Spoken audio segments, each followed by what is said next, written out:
A young man set out on a journey across the United States in order to plant bombs in specific locations as to make a picture across the map of the country. Fascination grew about his past, and now the internet is on their own journey to uncover his lost grunge album, Sacks of People.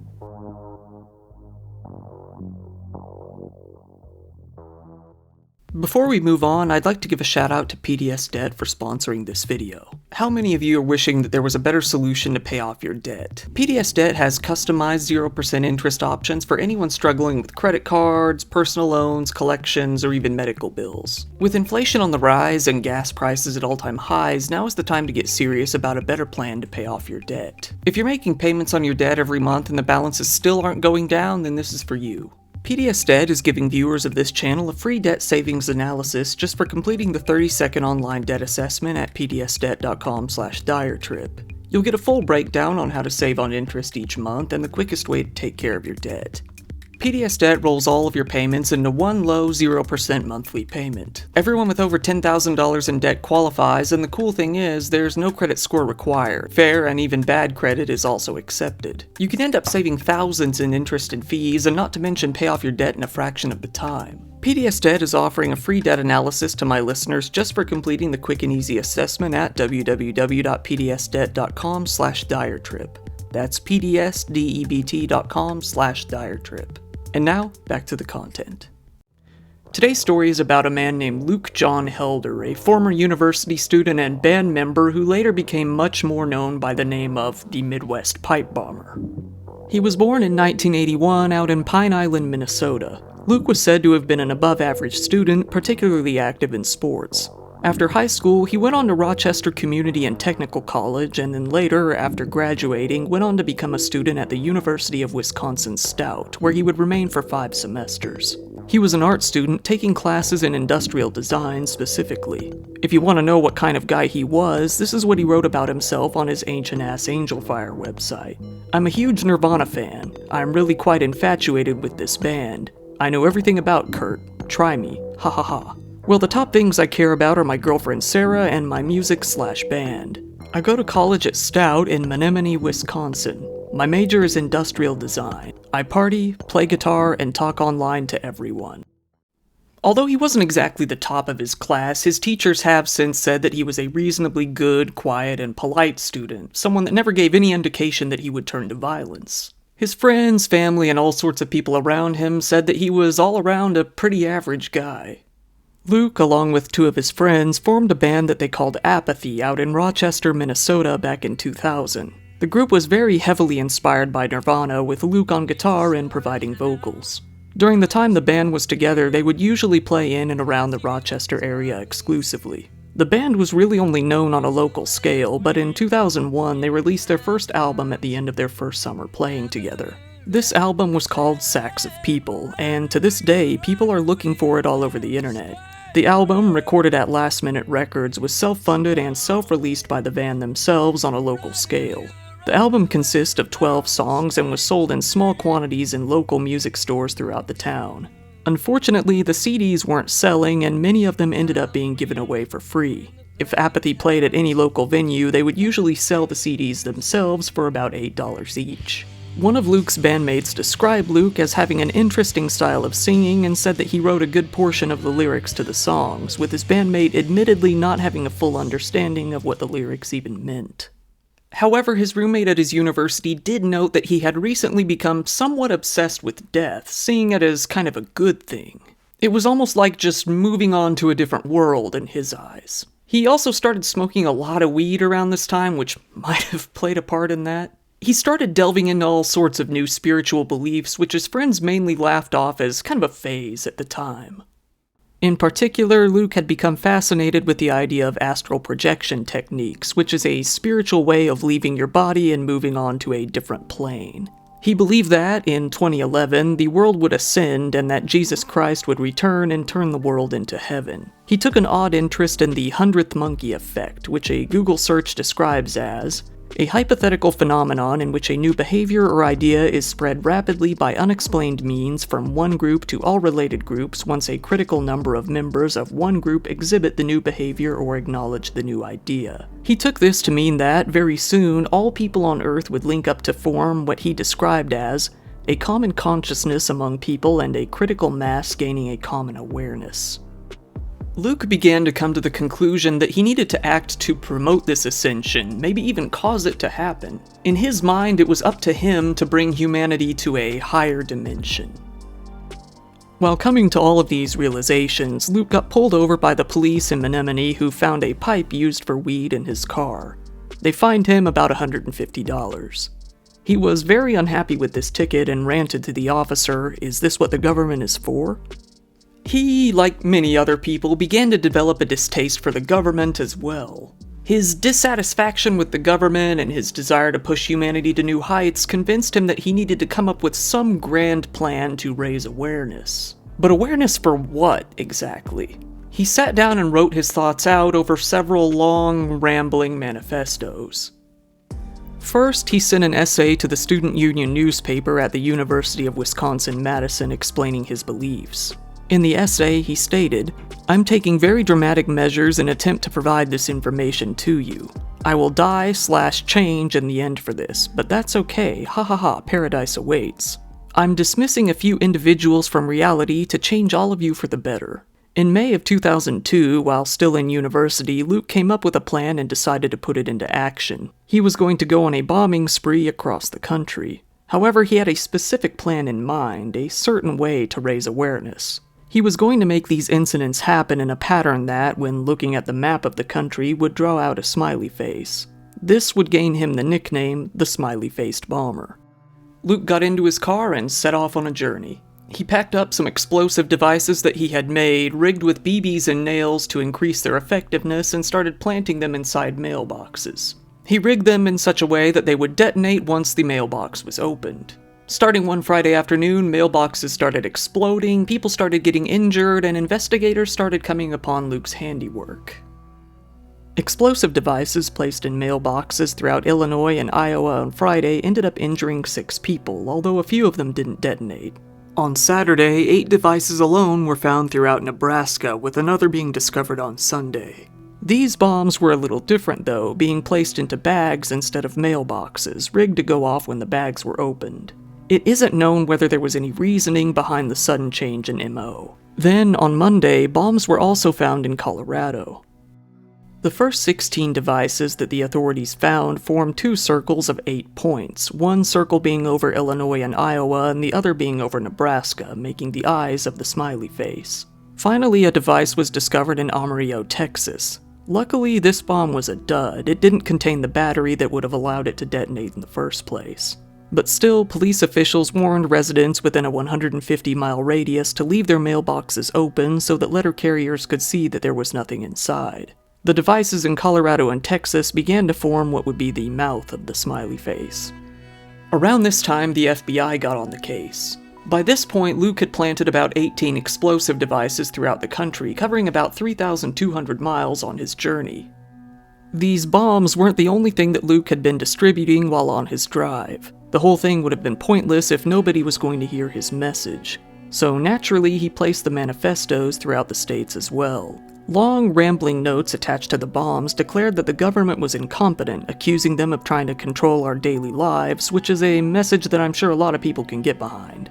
But other than that, he also claimed that nobody who has died is really dead and went into his more spiritual beliefs, which probably lost a lot of people. He promised more messages were to come.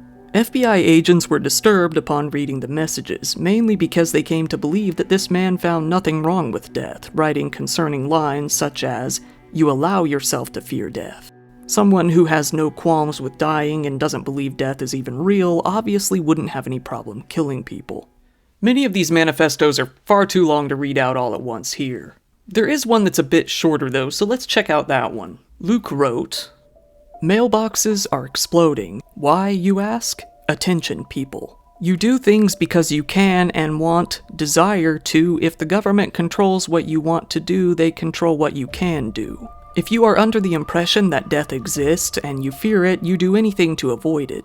This is the same way pain operates. Naturally, we strive to avoid negative emotion/pain. You allow yourself to fear death. World authorities allowed and still allow you to fear death. In avoiding death, you are forced to conform. If you fail to conform, you suffer mentally and physically. Are world powers utilizing the natural survival instinct in a way that allows them to capitalize on the people? To live, avoid death, in this society you are forced to conform/slave away. I'm here to help you realize/understand that you will live no matter what. It is up to you people to open your hearts and minds. There is no such thing as death. The people I've dismissed from this reality are not at all dead. Conforming to the boundaries and restrictions imposed by the government only reduces the substance in your lives. When 1% of the nation controls 99% of the nation's total wealth, is it a wonder why there are control problems? The United States strives to provide freedom for their people. Do we really have personal freedom? I've lived here for many years and I see much limitation. Does the definition of freedom include limitation? I've learned about the history of various civilizations in history and I see more and more limitation. Do people enjoy this trend of limitation? If not, change it. As long as you are uninformed about death, you will continue to say how high when the government tells you to jump.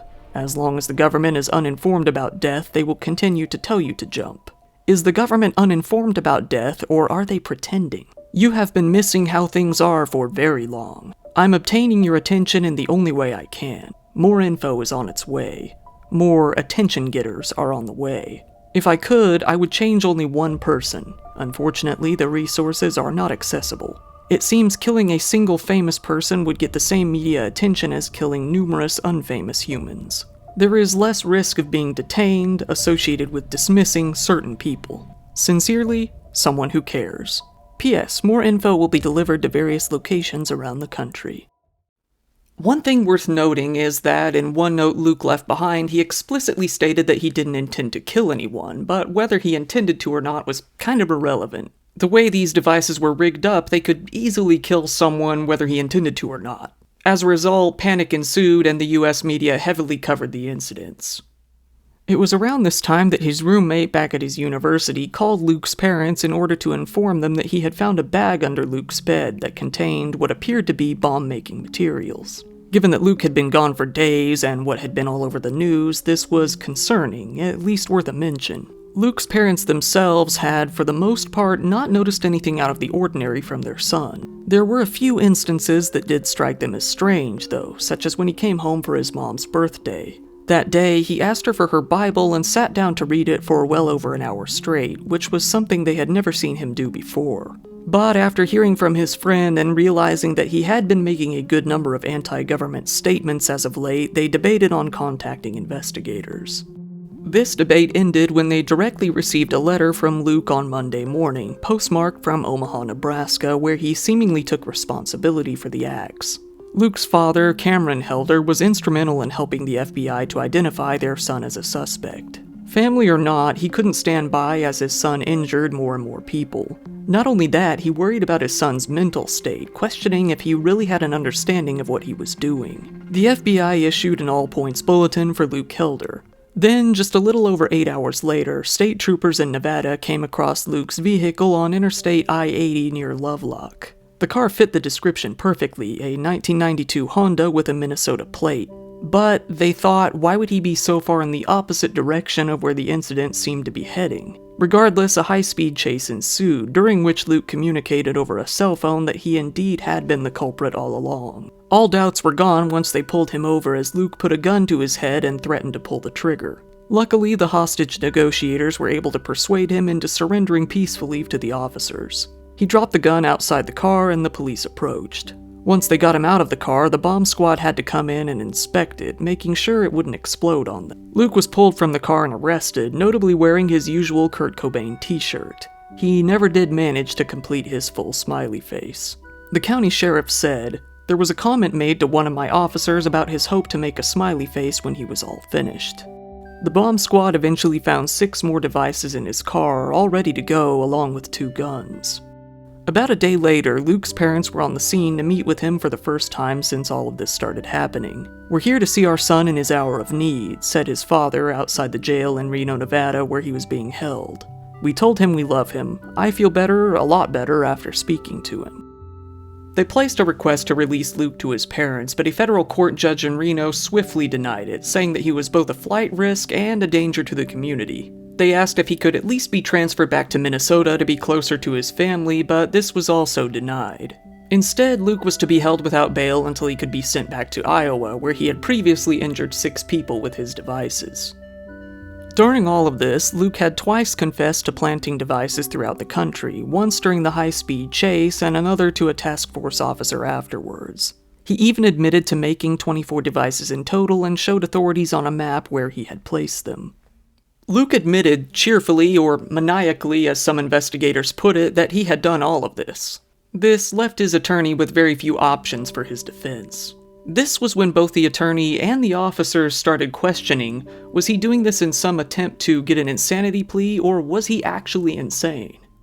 Once the news media got word that the culprit had been captured, they really emphasized the fact that Luke had been a grunge musician. Shortly after, Apathy quietly disbanded, never to reform again, never to release an album again. Many journalists started doing all they could to get their hands on the previous album, Sacks of People, with people all over Rochester auctioning off CDs on eBay for well over $200 a pop.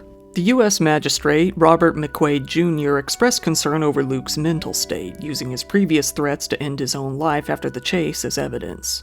Cameron Helder also asked for his son's mental health to be looked into more closely, saying, "I really want you to know that Luke is not dangerous. I think he is only trying to make a statement on how the government is being run. He has ideas and no one was listening to him." Friends of his said he did not seem like the type of person who would try to kill to make a statement.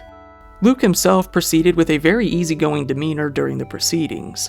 Once he was brought out to head to court, he smiled and nodded at all of the reporters trying to get a good view. When McQuaid asked if he understood his rights, he responded with an enthusiastic, "Most definitely." When clearly asked if he understood that that meant anything he said could be used against him, he replied with, "For sure." Despite his claims of comprehension, a clergyman from his church who was close with the family, having counseled them for about 12 years, said that he really did feel that Luke was not understanding the gravity of the situation, saying, "The son doesn't realize the implications of what's happening here, and I still don't think he does. He thinks that perhaps this was just some kind of a prank." Now in Iowa, Luke was facing charges of using an explosive device to maliciously destroy property affecting interstate commerce and for using a destructive device to commit a crime of violence. Charges were also piling up throughout Illinois and Nebraska as well. The charges in Iowa alone could result in life in prison and, to a lesser extent, a $250,000 fine. Although Luke's parents had called the authorities themselves, this revelation came to devastate them. Almost exactly 1 year later, on May 7th of 2002, federal prosecutors charged Luke on 2 charges of using an explosive to damage personal property that resulted in injury to a person and possession of a pipe bomb. Luke pleaded not guilty to his lawyer, Jane Kelly. She proceeded to file his notice of intent to claim insanity at his trial. The evidence against Luke was dismissed in the other states, being that Iowa both filed first and had the strongest case against him. Despite all of the evidence, though, Luke was found incompetent to stand trial and was committed to the Federal Medical Center in Rochester, Minnesota in 2004 for treatment. Psychiatric experts that evaluated Luke agreed that he suffered from a psychotic disorder and posed a danger to the public if he were to be released. One expert concluded that he suffered from a substantial mental disease or defect, with many outlets saying schizophrenia, and it was believed that the hospital would be the best place for him to receive treatment, medication, and visits with his family. This is how things continued to be until more than a decade later in 2013. This was when a federal judge ordered Luke to be re-evaluated to determine whether or not he was now competent to stand trial, and it was found that no, he wasn't. Whenever he is found competent, though, he's sitting on 4 counts of using explosives to damage 3 properties, 4 counts of using and carrying and possessing a firearm, and 1 count of possessing and 1 count of transporting 1 or more firearms not registered with the National Firearms Registration and Transfer Record. The penalties for these charges could vary anywhere from 5 to 40 years, 7 to 40 years, and 30 years to life. Some of those charges must run consecutively, meaning that Luke will likely never see a life outside of prison again if he is convicted. The last conference on Luke's case took place back in September of 2019, in which they decided to have no more regular conferences in relation to this case. Instead, they will reconvene if the circumstances ever change. Some of Luke's victims have since spoken out. One of them, an elderly woman, said that she isn't upset that the case hasn't gone to trial as she understands that Luke has mental health problems. Luke's parents have since fought to have him released from his current facility and placed into a state hospital, but he's stuck there until he no longer poses a danger to others. If Luke is ever found to be competent, he's all set to stand trial in Iowa. Only 2 of the 12 tracks on Apathy's Sacks of People album are available online. One of these tracks is called Black and Back, which is playing right now. The only other available song is called Conformity. The band's old website noted that there were a total of 12 songs on the album, none of the titles of which were listed. Another one of their songs, which is lost, is called Mindsight, which is a track on a compilation CD by Last Minute Records called Stagnation in Progress. But given that the Apathy website didn't list the names of the tracks on the album, it isn't known whether or not Mindsight is part of it, although it seems likely. Given that these CDs were distributed in very low quantities to mainly only one city in the entire United States, it's going to be pretty hard to come across any of them. Stranger things have happened, though, with some music that was so rare nobody even thought it even existed, like Ready and Steady, having been found recently. Maybe with some luck, some journalist out there who ended up with the full album will see a video like this and release it to the internet one day. I guess we'll just have to wait and see. Once again, as usual, thank you for watching my video. I've always wanted to talk about cases that relate to lost media in some way or another, and I felt like this was a good one to start. Hell, I didn't even know about this case until a couple of weeks ago, so maybe someone out there who actually owns the album will see this video and release it to the internet. Who knows? If you found the video interesting, please give it a like, it helps me out in the algorithm, and subscribe if you want to see more like this. Also, feel free to follow me on social media if you want. If you want to support the channel even further, I do have a Patreon account which I always keep linked down in the description below. Speaking of which, shout out to the top patrons. We have Jim Dowell, Kimmy Leffel, Melina Lee Williams-Haas, Motaz Haq, Impalado, Stephen Jamie Kramer, Max Sword Guy, L, Rain Noir, Pao Yang, Alice Malice Tentacles, April Diamond, Astral, Grack, Angie, Rick of Work in Progress USA, Sash Johnson, Marianne McCurdy, Buttery Frankus, Wafrans, Jules Latona, Arctic Cat, Alan Damiani, Adrian Lawley, Marsh, Rinsenstein, Kim Peak, Lux Alpaca, Charity, Scoochie Main, Jackie, Joy Burton, and Mark Barnett. You are all good sacks of people. This has been your host Kyle, thank you, and good night.